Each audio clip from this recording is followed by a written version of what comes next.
बिस्मिल्लाहिर्रहमानिर्रहीम। अस्सलाम वालेकुम। हाँ जी बच्चों, कैसे हैं आप लोग? जी बच्चों, आज हम फर्स्ट चैप्टर का जो दूसरा पार्ट है वो हम पढ़ेंगे, अहादीस नबविया। वैसे तो ये जीम लिखा हुआ है, लेकिन जाहिर है कि ये सेकंड वाला है, क्योंकि अलिफ वाला जो है वो कुरान मजीद के मुतालिक है, जो कि हमारी अलहदा से बुक जो है वो बन गई हुई है। तो बे वाला हमने पहले पढ़ा था, अब ये जीम वाला अहादीस नबविया हातमुन नबीयीन सल्लल्लाहु अलैहि वसल्लम के जो नबी करीम सल्लल्लाहु अलैहि वसल्लम ने कहा हुआ है, जो बातें की हुई हैं, उनको हमने पढ़ना है, उनको समझने की कोशिश करनी है। क्योंकि आपको पता है कि कुरान मजीद के बाद जो दूसरे नंबर पे चीज़ आती है वो अहादीस ही है, और अहादीस हमारी आहरत के लिए भी ज़रूरी हैं और हमारे पेपर के लिए भी ज़रूरी हैं। ठीक है, क्योंकि पेपर में एक हदीस शरीफ आती है तो नीचे उसका तर्जमा जो है और साथ उसकी तशरीह कि उसमें कहा क्या जा रहा है वो हमें एक्सप्लेन करना होता है। तो ये आप ज़रा सुनिए और इसको समझिए। इसमें भी देखें, आयात की तरह आपने लिंक बनाना है कि जो अरबी है, जो अरबी लिखी हुई है, उसका मीनिंग जो है उर्दू के साथ कैसे लिंक बनेगा। ठीक है, जैसे आप देखें ये जो पहली है इसमें बनी इसराइल का जिक्र हुआ है, तो बनी इसराइल ज़ाहिर है फिर वो नीचे मीनिंग में भी आ रहा होगा। तो बनी इसराइल के जो आपने लाइन याद की हुई है वो इसके साथ अटैच होनी है। तो आपने वर्ड्स को जो है हिसाब लगाना है, थोड़ा सा टोटका बना लेना है कि क्या उसका मीनिंग बनता है। सो पहली जो हदीस शरीफ है उसमें कहते हैं जी, नबी करीम सल्लल्लाहु अलैहि वसल्लम ने ताउन का जिक्र करते हुए इरशाद फरमाया। ताउन एक बीमारी है जो फैल जाती है और पुराने ज़माने में बहुत ज़्यादा मौत उसमें हो जाती थी और बहुत बड़ी बीमारी समझी जाती थी। अब तो ज़ाहिर इस पर काबू पा लिया गया है। तो कहते हैं ये इस अजाब का बचा हुआ हिस्सा है, बनी इसराइल के एक ग्रोह पर भेजा गया था। जब किसी ज़मीन, मुल्क या शहर में ताउन हो तो जहाँ पर तुम रह रहे हो तो वहाँ से ना निकलो, और जब वो किसी ऐसी सरजमीन में फैला हो जहाँ तुम ना रहते हो तो वहाँ ना जाओ। सो ये बेसिकली देखें, एक ओवरऑल बहुत बड़ी और बड़ी अच्छी एक हदीस शरीफ हमें बताई गई है कि जहाँ पे भी कोई बीमारी है, आप उस शहर में अगर रह रहे हैं और वहीं पे वो बीमारी है, तो आपको फिर वहाँ से निकल के कहीं और नहीं भागना, क्योंकि दूसरे जो इंसान है उनको उससे नुकसान ना हो। जाहिर है जैसे आप अपना वायरस जो है वो साथ ले जाते हैं। कोरोना वायरस में यही तो हुआ था, कहते थे कि जहाँ हैं फिर आप वहीं रहें, उसी घर में रहें, बाहर निकलेंगे तो दूसरे लोगों को लगा देंगे। तो यही कहा जा रहा है कि जहाँ तुम रह रहे हो वहाँ से ना निकलो, और अगर आप कहीं सफ़र करने का इरादा रख रहे हैं और किसी उस शहर में जाना चाह रहे हैं जहाँ पे वो पहले से ताउन फैला हुआ है या कोई और बीमारी फैली हुई है, तो वहाँ पे आपको नहीं जाना चाहिए। ज़ाहिर है अपने आप को बचाना है। तो ये इसका मीनिंग है। ठीक हो गया। नंबर 2 देखें क्या है, वो अल्लाह तुम्हारे लिए पसंद करता है कि तुम उसकी इबादत करो और उसके साथ किसी को शरीक ना करो। ये देखना, तुशरिकू बिही शैया। ठीक है, ये शुरू में भी है, अन ताबुदू, इबादत करना, तशरिकू शिरक करना। तो इबादत करना, शिरक करना, देखें ऐसे लिंक बनाए। माल जो है रुपए पैसे को कहते हैं, एंड पे माल की बात हो रही है। ये देखें एंड पे लिखा हुआ है माल ज़ाया करने को नापसंद करता है। तो ऐसे आपने लिंक बना लेना है। ठीक है, तो ये तर्जमा क्या है, वो अल्लाह तुम्हारे लिए पसंद करता है कि तुम उसकी इबादत करो, उसके साथ किसी को शरीक ना करो, और सब मिलकर अल्लाह की रस्सी को मजबूती से थाम लो। यानी कि पहला पॉइंट ये क्या है कि अल्लाह की ही इबादत करनी है, अल्लाह की जो खसूसियात हैं उसके साथ किसी को शरीक नहीं ठहराना, कि जो चीज़ें अल्लाह ताला ही कर सकते हैं वही कर सकते हैं। वो ये नहीं कि ये बंदा भी कर सकता है, वो बंदा भी कर सकता है, ये नहीं करना। ठीक है, शिरक नहीं करना। और फिर सब ने मिल के इत्तेहाद से रहना है, इकट्ठे रहना है। ठीक है ना, फ़िरक़ों में नहीं बंटना, क्योंकि फ़िरक़ों में बंटना जो है यही आजकल हमारा सबसे बड़ा प्रॉब्लम है। मुसलमान कोई सुन्नी बन गया, कोई वहाबी बन गए, कोई शिया बन गए, और वो तुम्हारे लिए कीलो काल यानी कि फजूल बातें, कसरत सवाल और माल ज़ाया करने को नापसंद करता है। जो गलत चीज़ें हैं, जो नापसंदीदा चीज़ें हैं, वो 3 चीज़ें वो यहाँ पे बताई जा रही है कि फजूल बातें नहीं करनी बैठ के। ठीक है, टाइम ज़ाया हो रहा है, कोई उसका रिज़ल्ट कोई नहीं है। कसरत सवाल है कि जब आप किसी से इल्म हासिल कर रहे हैं तो फजूल किस्म के सवाल मत किए जाए, जो proper important to the point सवाल होता है ना, वो हमें करना चाहिए, और एक सवाल करके खामोशी इख्तियार कर लेनी चाहिए। ठीक है, और फिर माल को ज़ाया नहीं करना, क्योंकि ये भी अल्लाह ताला की एक नेमत होती है। रुपया पैसा माल जो है वो अपने ऊपर लगाएं और अपने दोस्तों के ऊपर, अपने रिश्तेदारों के और अपने घर वालों के ऊपर लगाएं। ठीक है, तो ज़ाया नहीं करना, उसको अय्याशियों में नहीं लगा देना। तो ये सारा इसका मीनिंग है। ये मैं इसलिए समझा रहा हूँ कि इसका जो सवाल है वो ये भी आ जाता है ना कि आपने इसकी एक्सप्लेनेशन भी देनी है, तो आप इसी तरह से आप एक्सप्लेन कर सकते हैं। तीसरी वाली जो है मामिन मुस्लिमू, तो ये क्या है जी, कोई भी मुसलमान जो एक दरख्त का पौधा लगाए या खेती में बीज बोए, फिर उसमें से परिंदा या जानवर या इंसान जो भी खाते हैं वो उसकी तरफ से सदका है।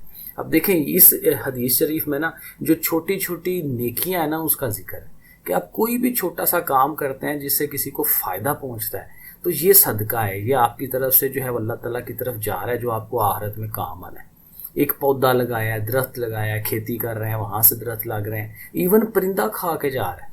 इंसान को तो छोड़ दें, जानवर को छोड़ दें, परिंदा परिंदा बेचारा कितना का खाएगा, एक छोटा सा दाना लेके जाएगा तो उस दाने का भी सवाब आपको मिल रहा है। तो इसलिए छोटी छोटी जो नेकियां हैं ये ज़रूर ध्यान रखनी चाहिए, इनको छोटी समझ के ज़ाया नहीं करना चाहिए। तो ये तो इसका मीनिंग हो गया। नंबर 4 वाली जो है मन काना युमिनु बिल्लाहि वल यौमिल आखिर। अब देखा ना यौमिल आखिर, यौम होता है दिन को और आखिर जो है वो आखिरत का, तो आखिरत के दिन की बात होगी इसमें कि जो कोई अल्लाह और आखिरत के दिन पर ईमान रखता हो, यानी अल्लाह पर ईमान है कि खुदा एक है और आखिरत का दिन आना ही आना है, जब हमने मार के दोबारा उठना है तो वो आखिरत का दिन होना है, तो उस पर हमारा ईमान हो जिन लोगों का, तो वो अपने पड़ोसी को तकलीफ़ ना पहुँचाए, क्योंकि पड़ोसी के बहुत ज़्यादा हकूक़ बताए गए हैं। और जो कोई अल्लाह और आखिरत के दिन पर ईमान रखता हो वो अपने मेहमान की इज़्ज़त करे। देखिए ना सारी सोशल वैल्यूज़ हमें सिखाई जा रही होती हैं कि मेहमान की इज़्ज़त करनी है, पड़ोसी का ख्याल रखना है। और जो कोई अल्लाह और आखिरत के दिन पर ईमान रखता हो वो अच्छी बात ज़ुबान से निकाले वरना खामोश रहे। ये तो ये 3 चीज़ें बताई जा रही हैं, पड़ोसियों का ख्याल रखना है, मेहमान की इज़्ज़त करनी है, उसको नाराज़ नहीं करना, और जो अच्छी बात है वो करनी है वरना खामोश रहें, यानी फजूल बातें नहीं करनी। अच्छी बात है वो आप करें वरना खामोशी इख्तियार करें। तो बहुत ज़्यादा बोलना जो है वो भी अच्छा नहीं है, क्योंकि जब आप बहुत ज़्यादा बोलते हैं तो उसमें फिर उल्टी सीधी इधर उधर की बातें भी ज़्यादा करते हैं। तो ये 3 बातें बताई गई हैं जिससे आप सोसाइटी के अंदर ज़्यादा अच्छा रह सकते हैं, लोगों को फ़ायदा दे सकते हैं। नंबर 5 देखें, अल मुस्लिमु अखुल मुस्लिम। देखें ना, मुसलमान मुसलमान का अखू है, भाई है। देखिए लिखा हुआ है मुसलमान दूसरे मुसलमान का भाई है, ना उस पर जुल्म करता है, ना उसे बेयारो मददगार छोड़ता है, और ना उसकी तहकीर करता है। अब यहाँ पर देखें 3 चीज़ें मुसलमान की दूसरे मुसलमान पर बता दी, तो वो दूसरे मुसलमान पर जुल्म नहीं करता, उसे भी ज़ाहिर नहीं होना चाहिए, लेकिन ये है अपने दूसरे मुसलमान पर कोई जुल्म नहीं करता, ना उसको बेयारो मददगार छोड़ रहा है, यानी जब उसको ज़रूरत पड़ रही है मदद की तो फिर उसकी मदद करता है एक मुसलमान दूसरे की, और ना ही उसकी तहकीर करता है, उसको नीचा नहीं जानता। अपने से पैसे कम कमाने वाला है, मुफलिस है, गरीब है, ठीक है, कम पढ़ा लिखा है, ये सारी चीज़ें मैटर नहीं करनी, उसको भी अपने बराबर समझना है। तो ये चीज़ें इसमें हम करेंगे। नंबर 6 में आ जाए, अल्लाहुम्मा इन्नी अखरिजु, ए अल्लाह मैं लोगों को 2 कमज़ोरों यतीम और औरत की हक तलफी करने हराम ठहराता हूँ। यानी नबी करीम सल्लल्लाहु अलैहि वसल्लम कह रहे हैं कि 2 कमज़ोर लोग हैं तुम्हारे दरमियान, एक यतीम है और एक औरत। अब औरतें ज़ाहिर है हमें पता ना, ये हवातीन जो हैं वो इन आदमियों के अंडर आती हैं, ठीक है, आदमियों ने बाहर निकलना है, पैसे कमाने हैं, इनको ला के देने हैं। हवातीन बेचारी घरों में होती हैं, घर के काम कर रही हैं, तो ये आदमियों के अंडर होती हैं। तो आदमियों पे है कि वो किस तरह से बिहेव करते हैं, उनके साथ कैसा रवैया इख्तियार करते हैं। तो औरतों के साथ बड़ा अच्छा रवैया होना चाहिए, जैसे नबी करीम सल्लल्लाहु अलैहि वसल्लम ने किया हुआ था।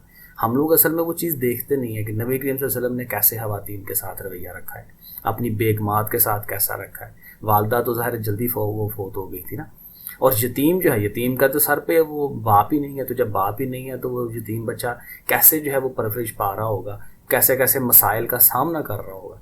तो 2 कमज़ोर लोग हैं माशरे में, यतीम और औरत, और उनकी हक तलफी नहीं करनी, उनका हक नहीं मारना, जो उनका हक है लाजमी देना है, और ज़ाहिर उससे ज़्यादा ही देना चाहिए। तो हक तो बिल्कुल नहीं मारना चाहिए वरना बहुत ज़्यादा गुनाह होएगा। आगे चलें 7 वाला, मा अमरतुकुम बिही फहुज़ू। तो ये क्या है जी, जिस काम का मैं तुम्हें हुक्म देता हूँ, ये अमर जो है ये हुक्म के मीनिंग में आता है। जिस काम का मैं तुम्हें हुक्म दूँ उस पर अमल करो, और जिससे मना करूँ उससे बाज रहो। नबी करीम सल्लल्लाहु अलैहि वसल्लम कह रहे हैं, क्योंकि नबी की जो बात होती है वो बेसिकली अल्लाह ताला की बात है, क्योंकि नबी खुद से कुछ नहीं कर रहे होते, जो अल्लाह ताला बता रहे होते हैं वो कर रहे होते हैं। तो अल्लाह ताला कई मौक़ों पे उन्होंने खुद कहा हुआ है कि मेरे नबी की बात को मानो, उनको ही मानोगे तो मेरी मान रहे होगे। तो ये नबी करीम सल्लल्लाहु अलैहि वसल्लम कह रहे हैं कि जो काम का मैं तुम्हें हुक्म देता हूँ उस पर अमल किया करो, और जिससे मना कर दूँ उससे फ़ौरन बाज आ जाया करो। तो जाहिर है कि ये बड़े की जो बात है उस पर अमल होना चाहिए। नंबर 8 जो है, इय्याकुम वज़्ज़न्ना बिफ़ाइन इन्नज़्ज़न्ना अकज़बुल हदीस। ठीक है, तो क्या है जी, बदगुमानी से दूर रहो, क्योंकि बदगुमानी सबसे झूठी बात है। ये आजकल बहुत ज़्यादा है हमारे अंदर।